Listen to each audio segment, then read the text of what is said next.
Are you are you a business owner looking to secure your financial future and create a lasting legacy?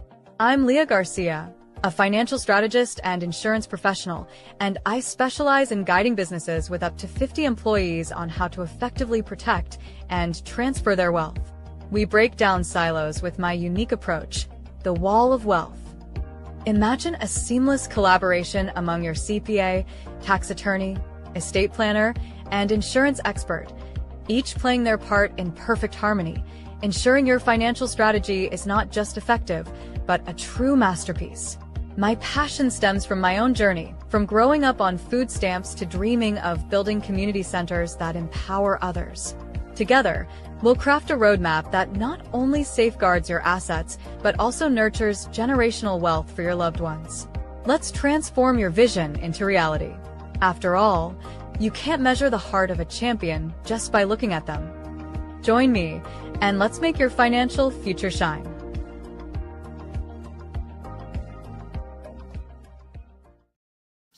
And we are live. Welcome to this episode of Wealthy Wednesday. Today is going to be fire. I'm so excited. I'm actually traveling today, so I have a different background. You can see you're propped up today on an ironing board, and I'm coming to you from Riverside, California. There you go. That's why I say champions don't panic, we pivot. I was trying to figure out how to do all of this, but you know what? There's always a way. There's always a way. That's what my mentor taught me, and I truly do believe that. Today's going to be incredible. Our topic today is transitioning from corporate to entrepreneurship while keeping a cool head. And I'm excited to explore this topic because I'm in the process of building my team. And many times people want to join my team, but they've got these apprehensions.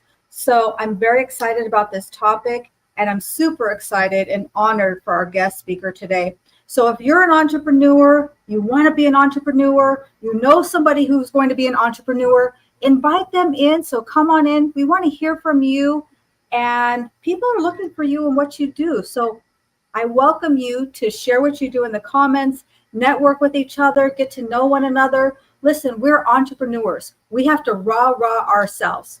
So today, I'm so honored to have my guest speaker. She's an entrepreneur. She's an author. She's a Think and Grow Rich master, a mindset master, and really one of my personal mentors. I study her work. I've taken classes from her. And I would say, if you know her, I highly recommend you to do some one-on-one work with her. Take her goal-setting class. And she's just a plethora, a cornucopia of wealth of knowledge. So without further ado, I give you our Queen, Dr. Leslie Flowers. The floor is yours, my love. Hi, everybody. Hi, Leah. Thanks for having me. I'm really excited about today. I haven't talked about this in a while, but, it really is a germane topic because there's two areas really that we have to focus on to effectively move, to smartly and strategically move from corporate, regardless of the reason, into starting our own business. And I think a lot of people have that dream. In fact, the statistics, Leah, in the first 5 years, how many small businesses fail in Over the first 80%. 5 years? Yeah, over 80%. Over. So that would be enough to stop anybody. Why would I do it if I know that within 5 years I'm going to have to go back to corporate?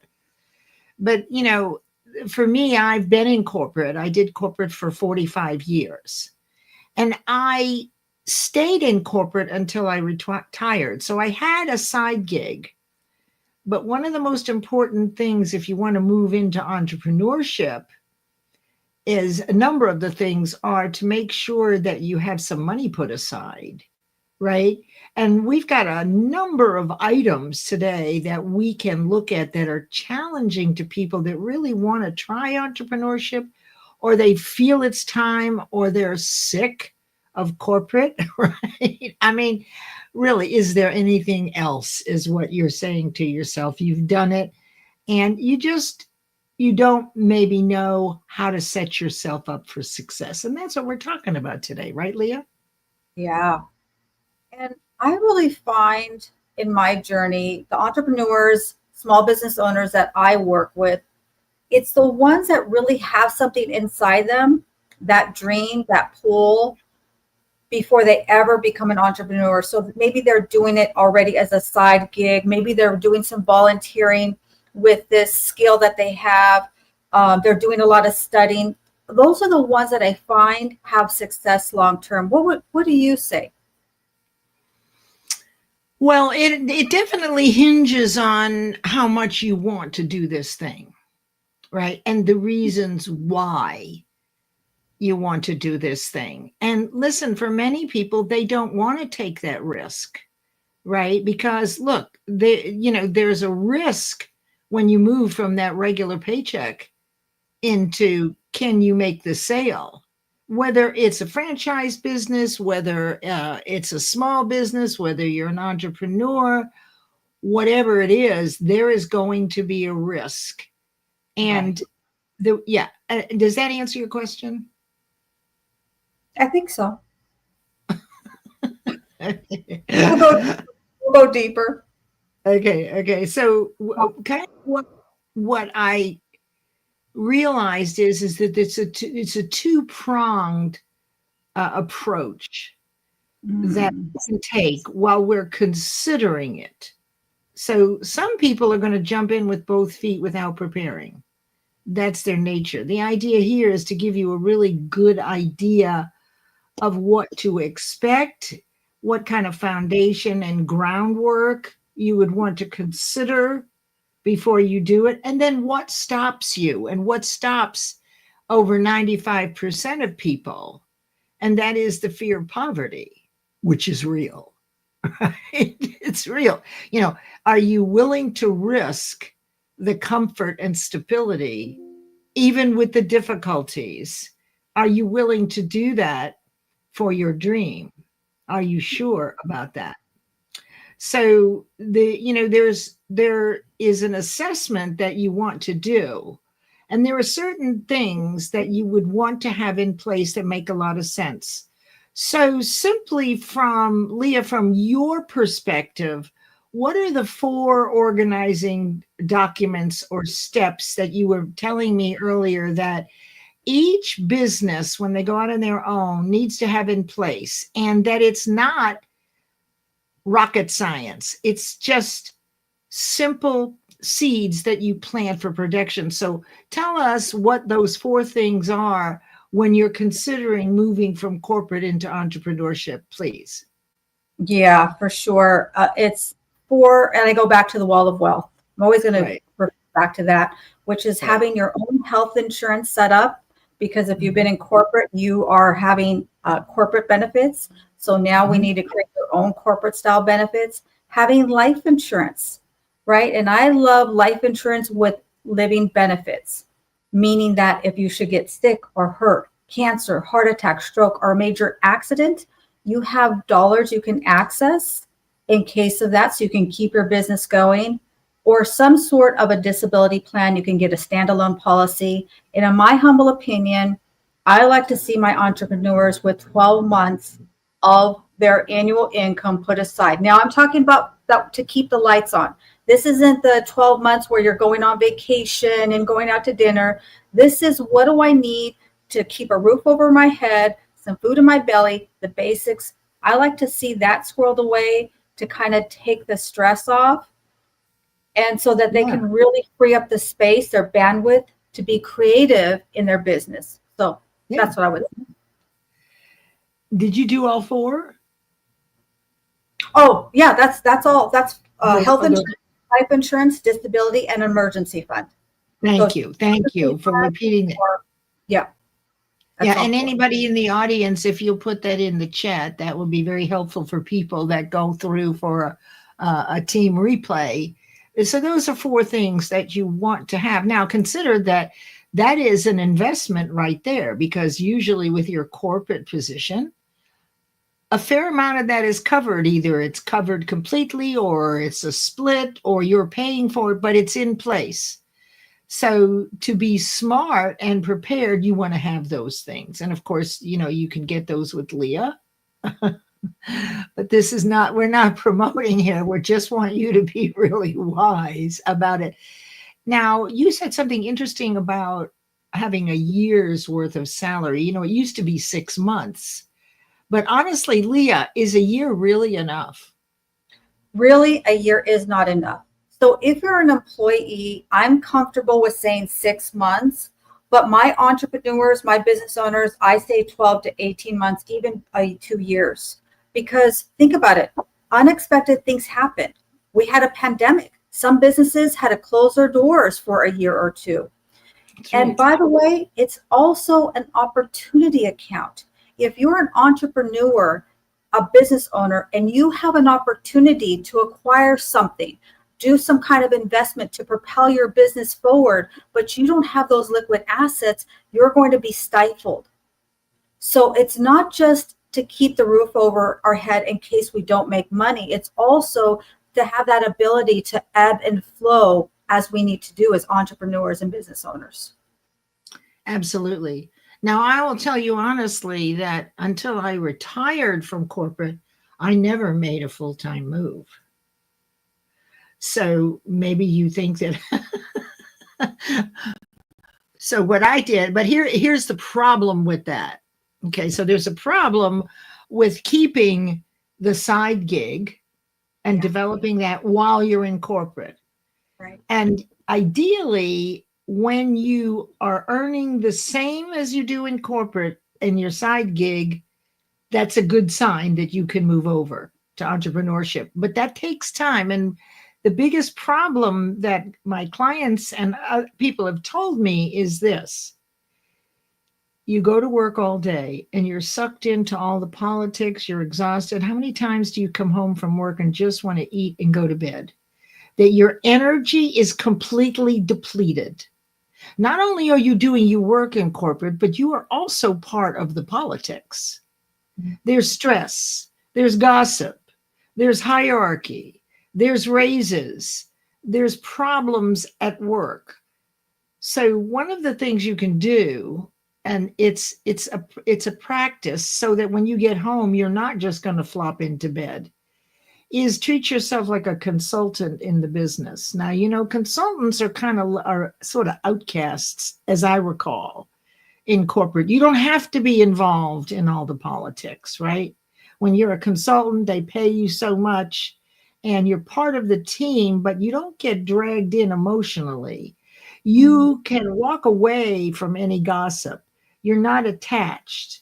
And I know we have relationships in our business, but what happens is when you detach from everything but the work you're committed to doing and doing a good job and being grateful for it, when you get home at night after you've had something to eat, you have the energy to go to work on your side hustle.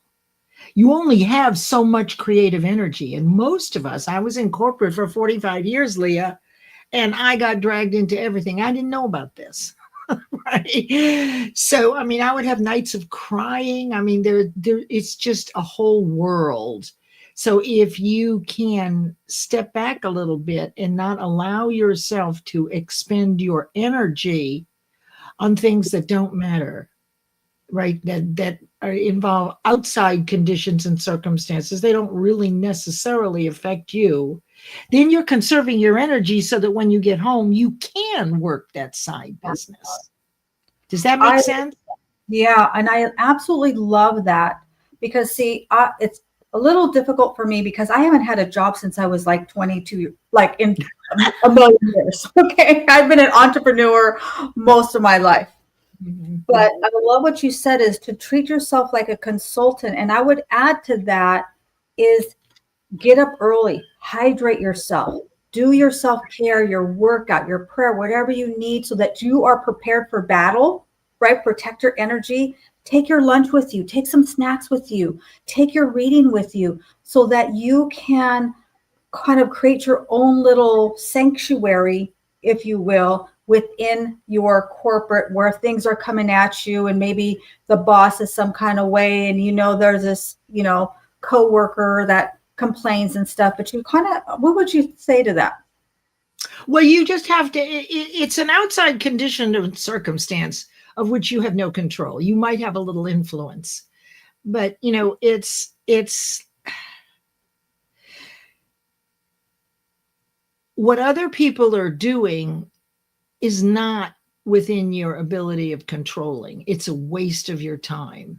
So although it's hard not to be involved. So the way I did this was being totally grateful for the work and determining which things I had no control over. I could only control what I was doing, right? Right. So once you know which things you can control, you'll find out all that stuff that goes on, all that politics and everything, just steer clear. You're not going to be perfect, but it does zap your energy. I mean, I know people in corporate come home maybe, frequently unhappy, upset. They bring their work home. And in fact, the sad part is in entrepreneurship, a lot of people think that we work 24/7, 365 and get haughty when we don't answer the phone on a Sunday night at 10 o'clock. Really? So entrepreneurs they are not respected. And so there you, as an entrepreneur, you have to set boundaries. So the idea here is there's a number of things. You do need a simple plan, a business plan, but I don't mean a long, extrapolated, multi-page. You don't need that unless you're going for funding, right? And unless there's a number of different reasons why you might need to do that, but all you need is a simple plan. And that includes, what is the risk? Do I have the savings? Do I have my insurance? Am I covered when I leave corporate? And am I starting to generate income in the side gig? Right? Now, the great part about staying in corporate and not transitioning is if something does go wrong, you're covered. And I don't know. I was kind of playing both ends against the middle because I loved both of them. But I also had this fear, and I don't know if you've ever had it, but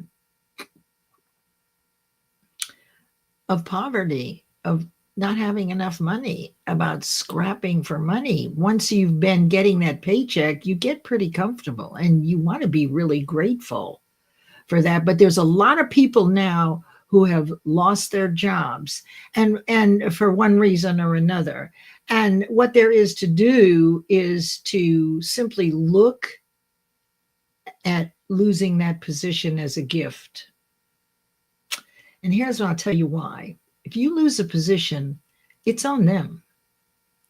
They've given up you. There's someone else out there looking for someone with your ability and talents. It's not that you didn't do a good job and they don't want you anymore. That's fear of criticism and I'm not smart enough and nobody likes me.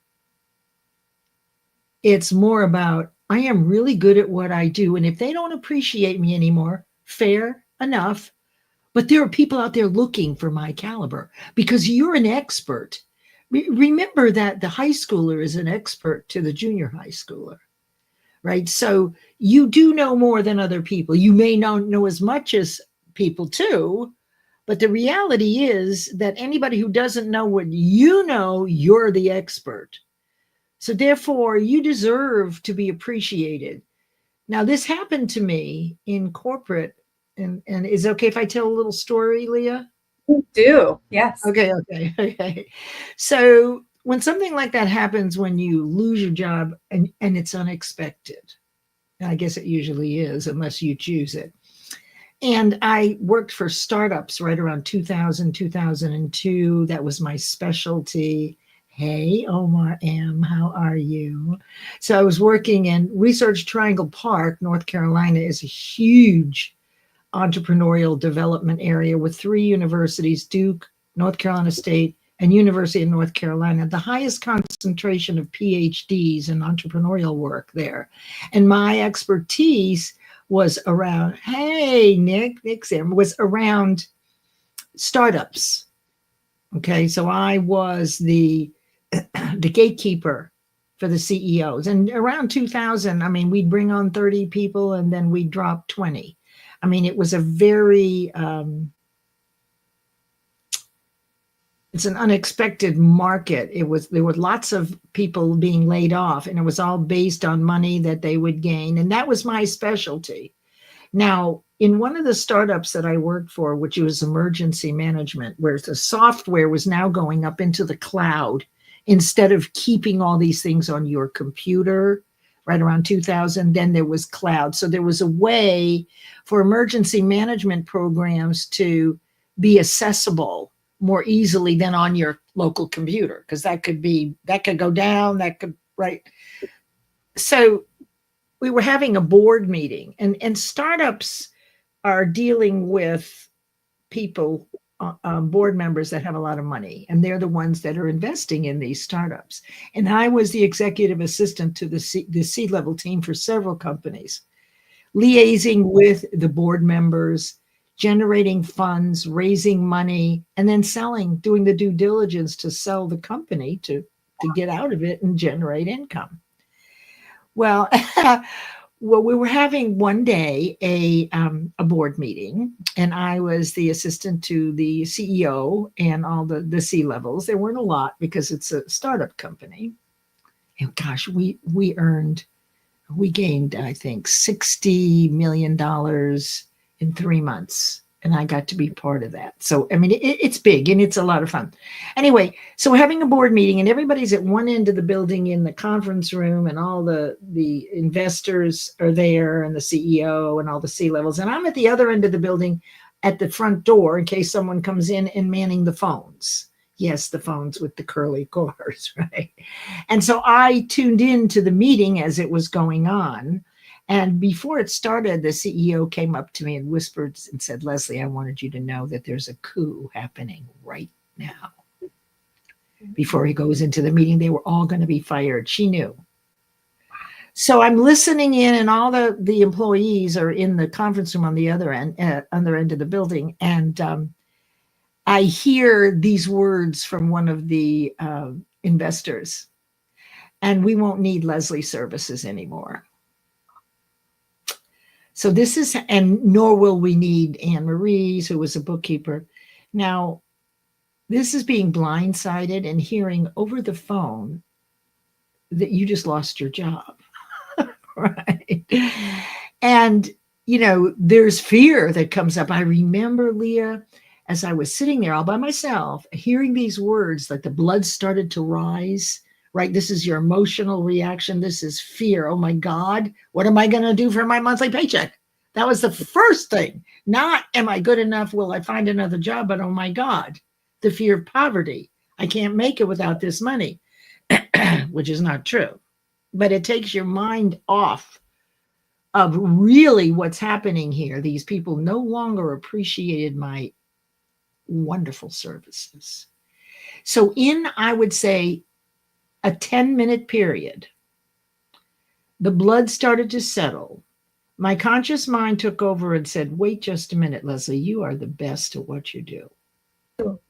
If they don't appreciate you anymore, somebody is out there who will be thrilled to have you." As soon as I was able to get over the fear, the blood started, right? So that's the fear, which is reactive, real, and subconscious, but it's not thinking. So it took me about 10 minutes. Now it can take people months, because they dwell in, oh my God, I wasn't good enough, and they fired me, making up all these reasons why you got fired. Or, it doesn't matter. What matters is that you're a gift. Someone is out there looking for your skills. Do you really want to be somewhere where they don't want you? No, of course you don't. So the fun thing is when everybody came out of the meeting, all the engineers came by my desk and said, "Are you okay, Leslie?" Because they realized that they knew that I was listening in, and that I had heard over the phone that I was going to lose my job. But by that time I was smiling. I said, "I am so excited, because it means I get to go look for somewhere else to make a difference. Do not worry about me." And so you can do this. And this is what you have to do when you're faced with the fear of poverty. It's real. The only people that do not have the fear of poverty are people that were born into wealth, such as Rockefeller, such as the Trump family. There are a very small number of people who never hear, we have to wait for our taxes to come in. Wait till your brother's new shoes are done, right? We all hear that. And it is through the repetition that there's not enough. We don't have quite enough money that embeds through repetition. And that lousy feeling is, oh my God, there's not going to be enough for me. Now, for those of you who study with me, you know that there is as much abundance as there is poverty. It really depends on what we're looking at and how we see it, because your whole vibration changes when you go from, oh, poor me, what am I going to do? There's no money and they've just fired me, to this is an adventure. And somebody is going to say, God, Leslie, we've been looking for you forever. But if you stayed in that job where you weren't appreciated, you'd never know, and neither would they. So it's shifting from automatic reactive fear into belief in your ability and your deservability. Not easy to do. But you first have to see that. It's not easy to do as the blood is boiling in your ears because someone just let you go, right? This is part of the mindset work. What I want you to realize is, a lot of people say, oh, fears, step through your fears, false evidence appearing real. What are some of those acronyms? Yeah. Fear everything and whatever. I mean, it's just, but most of it is overcoming your fears, right? And it's easy to say, but these things are embedded your whole life. And when this happened to me, even though I was well practiced at objectively seeing, oh my God, in a few minutes, what has just happened? No, this is nothing about being reactive and being upset, which is your first strongest reaction and emotion when this happens, because you're blindsided, because you've failed before, because you haven't had the money before. It's real. And then, Leah, every time we remind ourselves and we visualize not having enough, or the last time we were afraid, or we ran out of money, the vibration, the cellular vibration comes back with the image. And that is a very low, unpleasing way of feeling. So you see, even though it may have only happened to you, let's say when you were 7, 8, or 9, since then, every time you're faced with something, when you're older, that relates to that fear, then you actually go right back to that age. And that's what embeds fear and makes it stronger. It's a muscle. Faith is a muscle. Faith in yourself, your ability, and your deservability. And fear is a muscle. But it's the 6 basic fears, and particularly fear, poverty, and criticism, that are so powerful.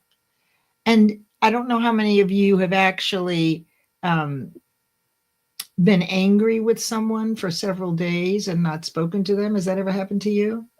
Yeah. You're holding on to what's wrong instead of what could be right. And you have no control over what they're thinking. So I think that, in addition to having a simple plan, making sure that you have those 4 pieces of information in place. As far as an LLC, it's a good idea. It's something that you may want to consider doing when you make the complete move. Now, so your mindset is huge, but you know in advance that you need a year and a half of funds. Now, let me just see. You're going to have obstacles. The question is, if you know that 80% of businesses fail within 5 years, you better want it an awful lot to be an entrepreneur. I loved it and I wanted to, but I didn't want to so much that I would give up my day job and take that risk. So you don't have to, but you do have to conserve your creative energy.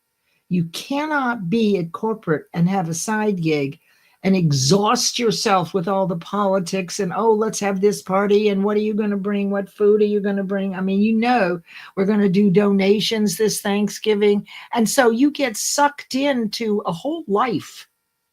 And by the time you get home, you're whipped in. Oh, if you have children, please, and a partner and food to make. Who wants to go and do something very creative and light and lovable and enjoyable? No, you want to go to bed and go to sleep to get up and do it again.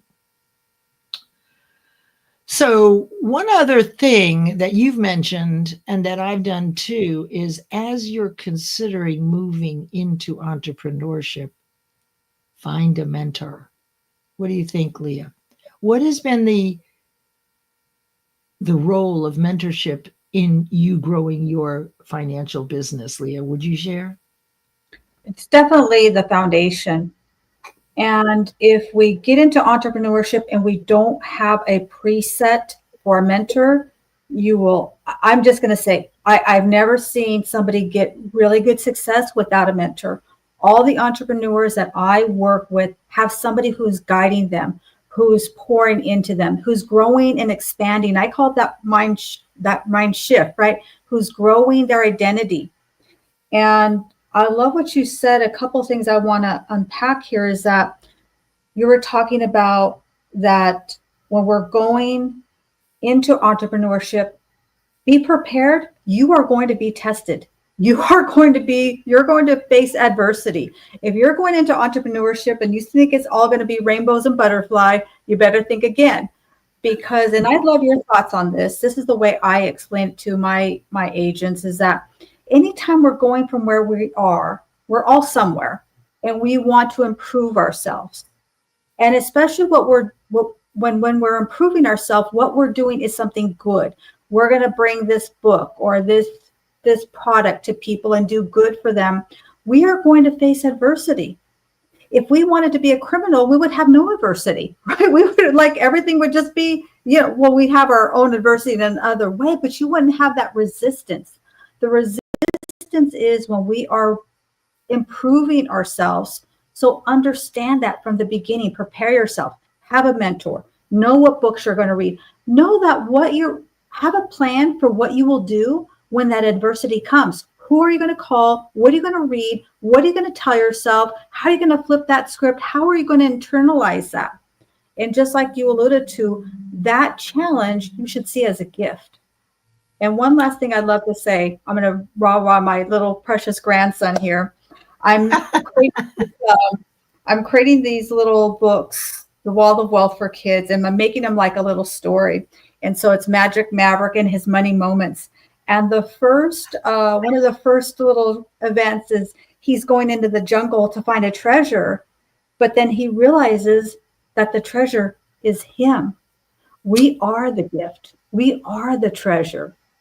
So that's just my little 2 cents, but go ahead. I'm ready to hear. No, I think that's great. And that the challenge is that most parents aren't very aware. In my experience, the kids actually get this mindset work faster than the parents because their fears aren't as strong yet, right? We as adults have been grappling with the fear of poverty for decades, right? And we also have the fear of illness. Like, I'm not going to go out and learn skateboarding at my age, but a child will do it because they don't care if they fall down. They'll just get right up. But as you get older, you have one of the other fears is the fear of illness. So you're going to be more cautious. One of the things about preparing for this move into entrepreneurship is to make sure that you don't carve everything out that you're going to do in advance. Say that again. Okay, so as you create a one-page business plan, a simple plan, you don't want to set up what you're going to do exactly, hey, Lisa, in advance. You want to take several steps. You want to know the direction you're going in. But to your point, Leah, as you're learning more and more, you will make different decisions about where your company's going to go. And if you have set everything out before you leave entrepreneurship. I'm going to do this, this, this, this, and this. And this is how I'm going to do it. And, if you're that kind of person, what happens is as you grow and attract people into your life, you'll be stuck on achieving those things which now become obstacles. And people who come into your space who you've attracted, but you don't exactly know how, have the answers. You've actually attracted them, but you won't listen if you're hung up in your plan exactly how to do everything. And then when it doesn't work, you're going to be grappling with that obstacle. And those people that you've attracted that have all the answers walk right by you. So it goes against our nature to not plan this way. It's having faith. It's having a little faith. And it's taking, you can reach the top of Mount Everest taking baby steps as long as you don't stop moving your feet. So you can't pre-plan everything. That's right. That's absolutely right. And some people want to, Nick, some people feel more in control, but the problem becomes that you're always growing in your awareness of your infinite potential. And when you made the plan, that was what you thought your potential was then. But you see, it's evolving and your business is growing. So you can't be attached to those specific things all the way through. You've got to have a little faith. That's correct. What's so good about this? Oftentimes you don't know the second step until you take the first. Let's say that you decide, to Nick's point, that you decide you want to go mountain climbing. You've never mountain climbed, but you've been dreaming about climbing mountains. This is something it's on your bucket list, right? This is something you've wanted to do, and you're going to do it this time. You only need 2 steps to start. It doesn't have to interfere with your corporate position. 2 steps that cost nothing. 1, find a local place that does mountain climbing. And 2, take a look at the equipment. That's all you have to do to get into action and to outweigh your fear. You see, the action will outweigh the fear initially. And when you first start something like this, that's when the fear is the strongest. Oh my God, I can't do this. I'm too old. I'm too young. What if I get sick? What if I fall? I've never done it before. I don't know how, right? Where am I going to get the money for it? Am I too old? Did I already say that? What if someone breaks up with me? These are all the fears that we have. Now, once you begin taking steps, so maybe you take a class and maybe you meet some people, and each week you start to go to this place and you do a little low climb on some hills and you do a little practice and you buy a couple of pieces of equipment, but don't buy everything because you'll learn along the way which are the best from your mentors, which are the best pieces. You will not know, to Nick's point, what the second step is until both your feet and hands are on that mountain. Even if it's only 6 inches off the ground, you've got 2 hands in the mountain, you've got your 2 feet. Then when you reach up, that is when the universe will give you the next step. And then when you get to that step, you will know. But you have to be on the mountain. You have to be in action for the universe to reward you and through your intuition, let you know what is the next step, right, on that mountain. So it's fruitless to plan the whole step to the top of the mountain, right? It makes no sense. All you really have to do is keep moving.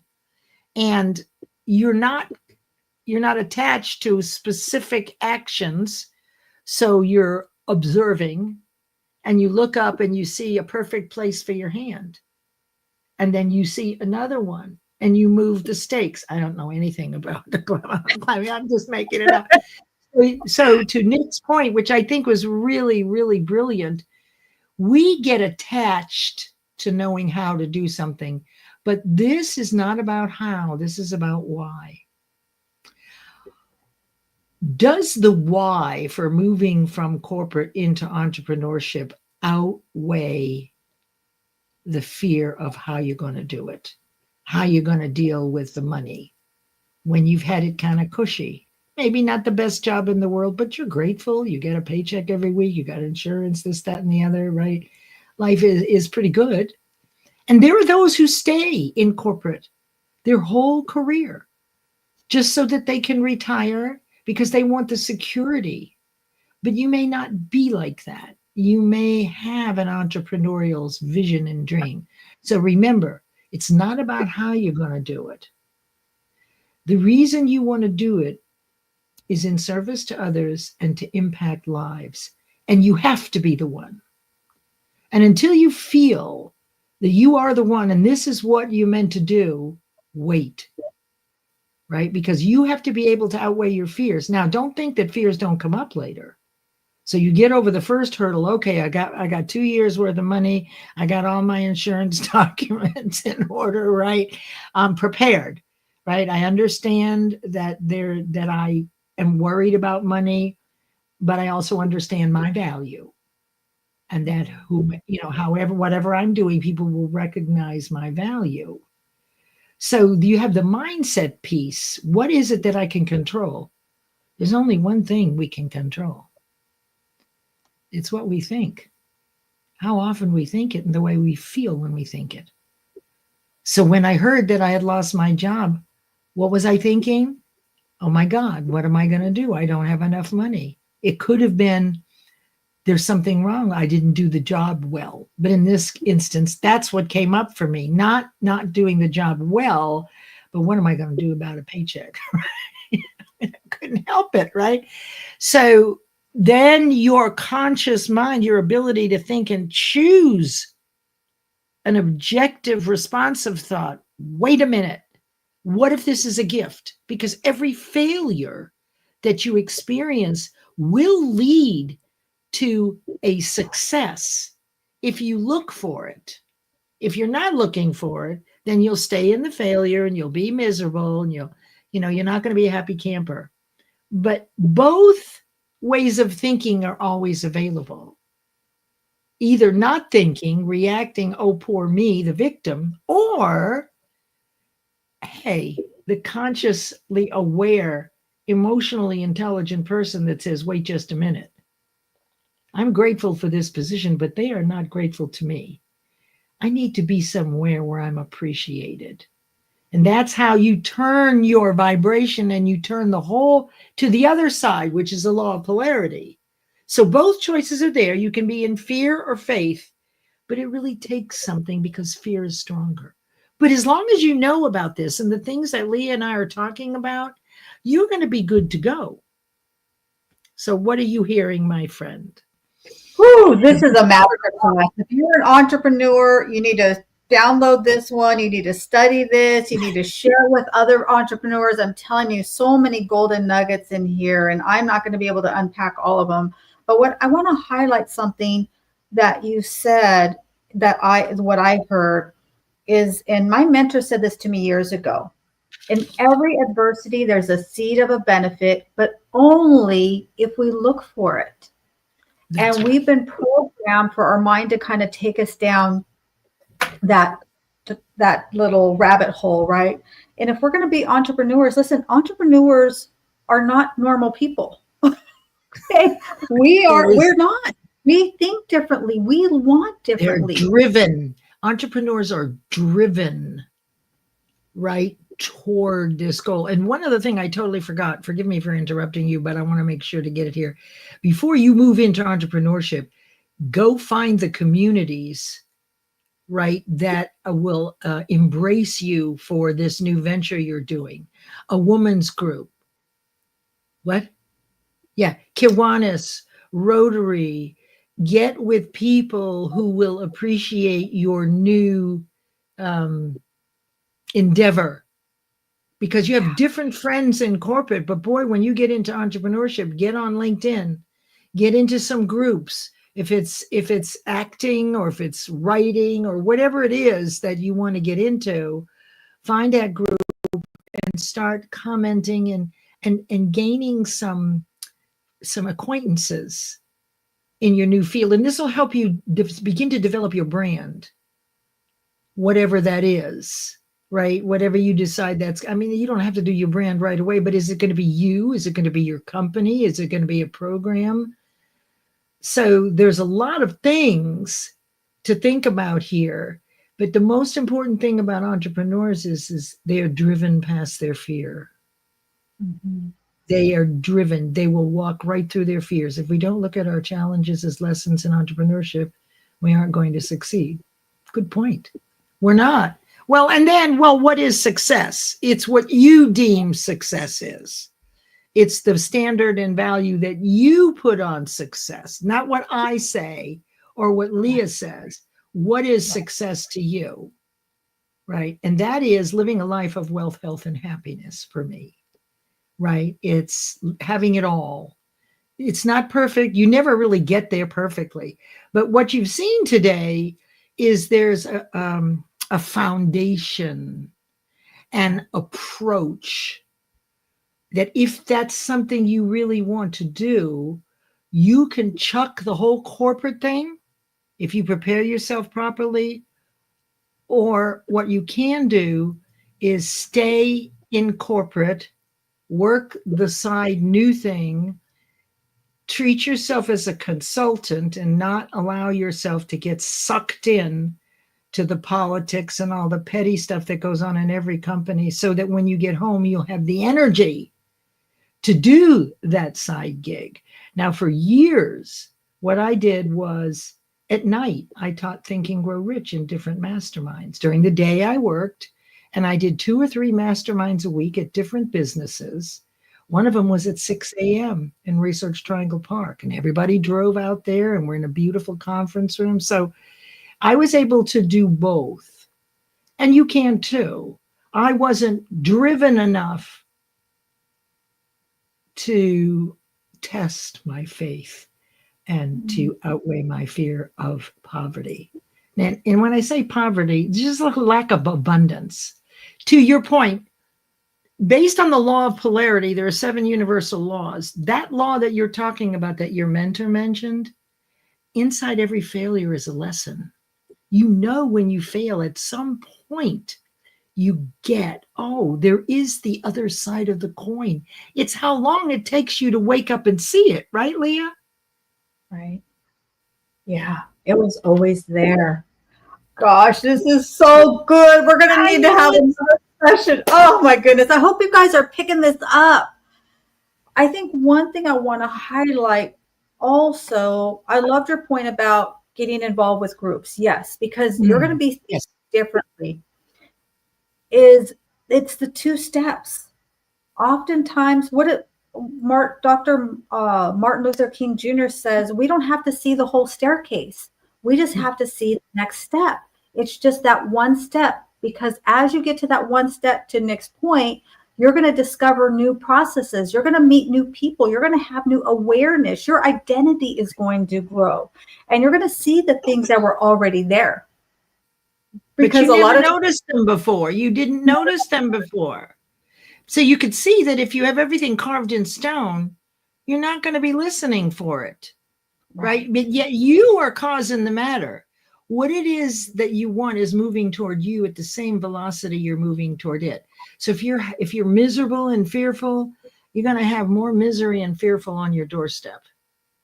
If you can begin to see what's happening and find the lesson in every failure, that is what emotional intelligence is, right? The ability to recognize and take action, because fear is not thinking.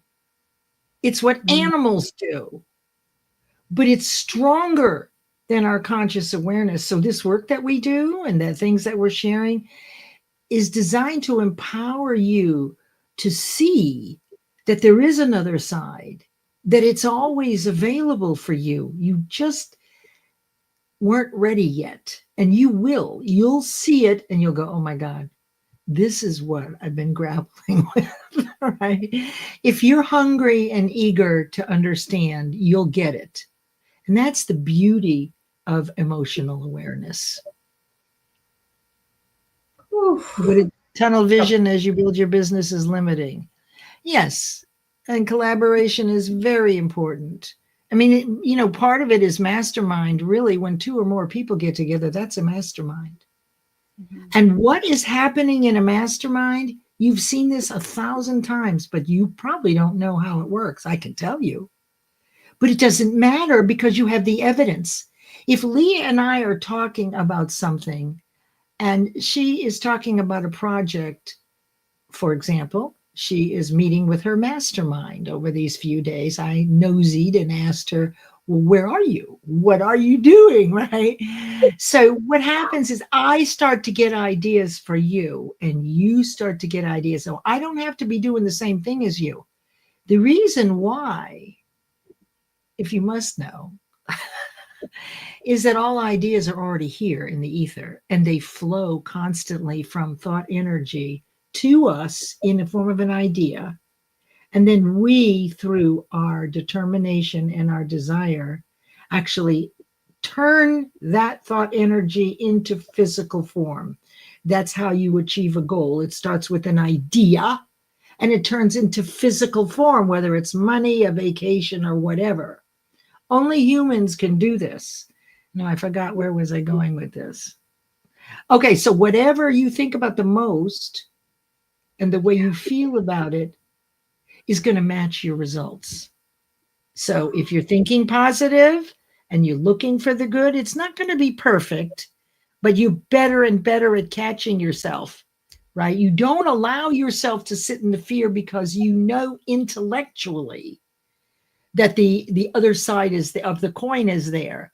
And so you look up and you start looking for people and opportunities. You will be astounded that there are no coincidences. We'll say, gosh, Leah, how did you know about that? That is such a coincidence. It's not. It's mastermind. It's the sharing of all ideas together. So to Nick's point, the collaboration is actually the mastermind. And Leah, you said you were so excited to get with these people and you're such a geek and you just... I'm such a nerd. We're nerding out for 3 days. We're going to be studying all about insurance and advanced strategies. And I'm just so excited. We're not even going to eat or sleep. That's all we're going to be doing for 3 days. That's wonderful. So do you think, I think we got, I mean, Nicole's comments are really good. And a lot of times these comments are fodder for a new post. Or inspiration. That's where I find my best stuff. And she says, acknowledge the fear, but understand that you can't get to the other side if you don't push through it. It boils down to how badly you want it. So there you go. If you want to be an entrepreneur badly enough to outweigh the fear of poverty, oh my God, I'm not going to have money. What am I going to do? But your desire is stronger than the fear. So you really don't care. When you are hell-bent to do something and to serve the world, you'll take the risk. But remember, with the risk, you've got to have those forms. You got to have some money put aside. You've got to conserve your energy at corporate. Pretend you're a consultant. Don't get involved in all the petty stuff that goes on. And it's hard to not get involved because that's a family. But if you've ever done consulting, pretend you're a consultant and you stay dissociated somewhat. You're still part of it, but you're there to do a job. Be grateful for your job and let that be it. Then get home, take a nap for 30 minutes, eat something good, and then dive in to the thing you love doing. You'll be refreshed. You're not attached to what's going on at work, except your promise to do the job as well as you possibly can. Leave it there when you go home. Yeah. So what are your takeaways, Leah? Oh, I got 2 pages. So much fun. This was fun. So good. This was so good. Before I get to my thoughts, so I'd love for you to share, how can people reach you, whether they're here with us live or on Team Replay? They're going to want to, connect with you. Where's the best way for them to reach you? Well, I'm on LinkedIn And on Friday mornings at 10 a.m. Eastern, live, I teach Napoleon Hill's Think and Grow Rich, The Principles of Success. And then on Mondays at 10 a.m. Eastern, I have a live room, Mind Over Matter Mondays, and my co-host is Nicole, who's right here, Nicole Angai Glinto. And we look into deeper concepts about the mind and how to actually make these new beliefs occur. What are the processes? And we look deeply. This last week, I kind of miss seeing you on Friday, Leah. It was all about the 7 levels of emotional awareness and how to plot where you are compared to other people and how you can meet people where they are by understanding where you are. Oh, and I so was this there. I was you were there. there. Was. Oh, and you But were there. Yeah, I wasn't typing anything because I was writing stuff. I was doing something, but yeah, that was so good. That was Well, so thank you. good. Thank you. And then this Friday, we're going to now take a look at the performance gap. Why don't we do what we already know how to do? And when will we stop that? So this is really about getting a handle on what you have control over. And it's really only one thing, what you think. How often you think it and how you feel when you think it, and the frequency of how often you think it builds belief in your ability or deservability. So if you're thinking a lot about how you're not good enough, you don't have the money, you're not smart enough, you have failed so many times before, that was what your results are going to be. And that is a very low vibration. But the reverse is there. Yeah. So you just tell yourself and you feel better. So the whole idea is whatever you persistently think about and the way you feel about it will match your results. You don't like what's going on in your world? You are the one who is causing the matter.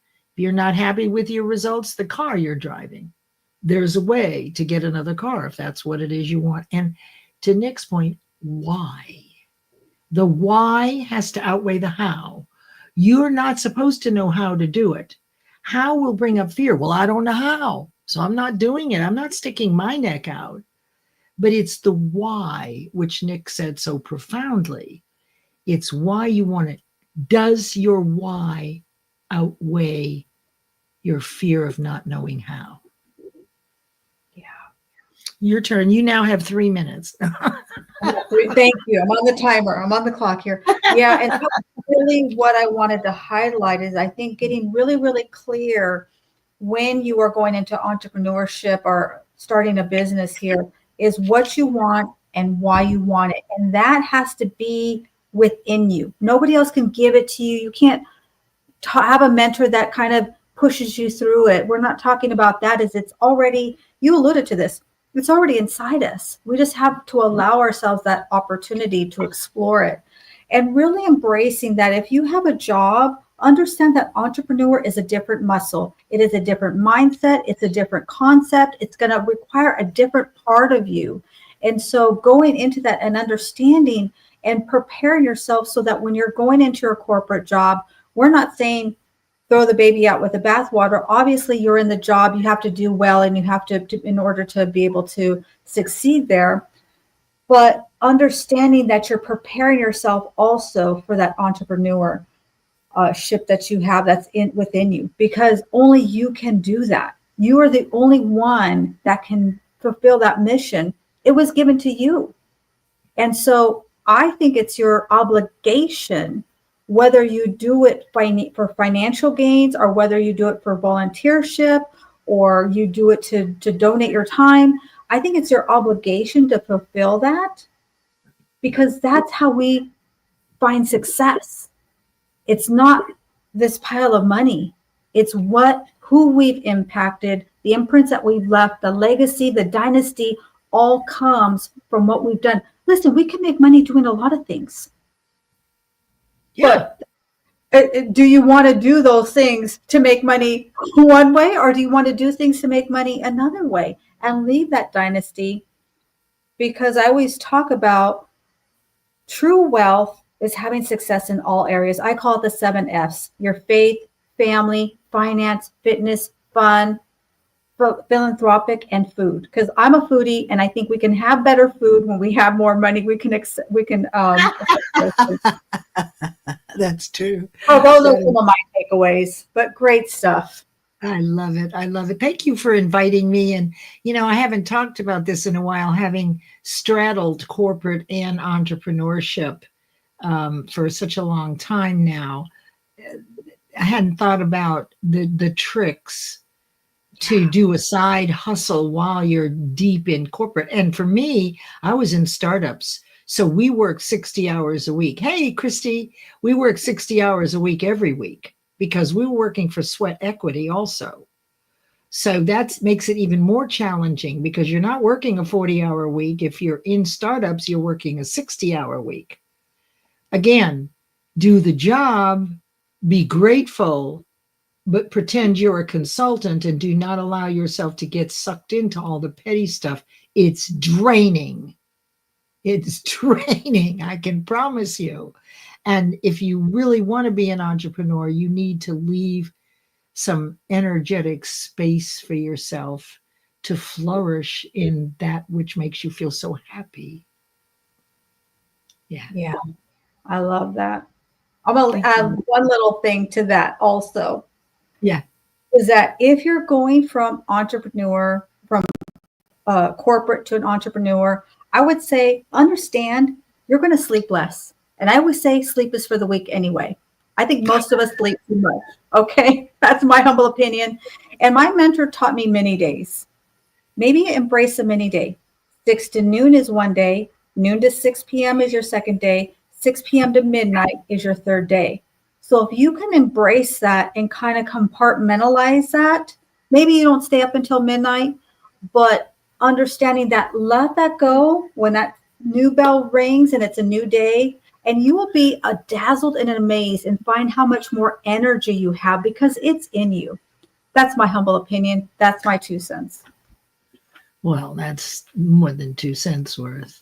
So this was really awesome. Thank you for having me. I hope everybody has gotten some insights for themselves that you can do this effectively, regardless of whether you're a person that likes to aim, fire, and then get ready, or whether you're ready, aim, fire. When it comes to something like this, in order to diminish the risk, take care of these few things. Check in with Leah or your financial advisor. Make sure you get those 4 things covered. So when you make the move, right, you're protected. You don't need anxiety over getting sick, right? Mm-hmm. You when you're an entrepreneur, you have a lot of stuff going on. So I think that really fertilizing and planting the garden to protect yourself so that you can really enjoy the whole purpose that you went into entrepreneurship. It's not supposed to be grueling. It's supposed to be fun and something you love.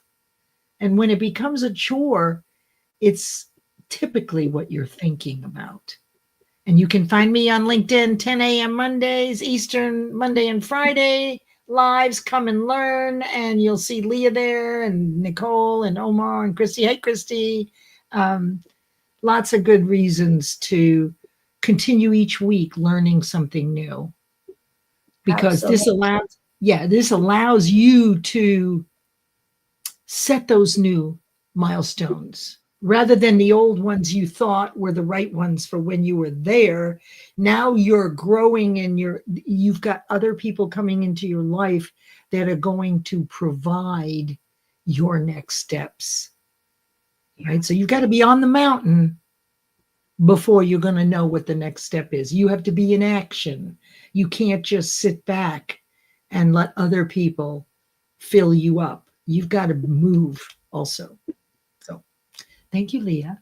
This was so fun. Thank you so much. This was so much fun. I always learn so much from you. No matter how many times I see it or hear it, I'm always hearing things in different ways. And, it's because I have a different level of awareness. Dr. Benjamin Hardy says, if we are not embarrassed by who we were 6 months ago, we have not grown. We haven't learned enough. Well, I don't know that I agree with that 100%, but it's a good point. It's a fair point. I'll say that. There you go. One. Thank you, So everyone, thank for you being so here. much, everyone. We love you, Team Replay. We love you, Team Live. We appreciate you. Thank you so much. And I'm here every single Wednesday at 10 a.m. Pacific Standard Time. Check your neck of the woods, what time that is. And we're always discussing wealth in different areas. And we have someone who's joined us really quick. I'm going to highlight this before we go here. We have the one and only Annie Onsong, who will I don't make know you. what this is about, this link. I have no idea what he's talking about. Oh, So. I have no idea either. Okay. All right. So thank you, everybody. Enjoy the rest of your Wealthy Wednesday. Thank you for being here. Thank you, everyone. Bye-bye. Thank you for being here.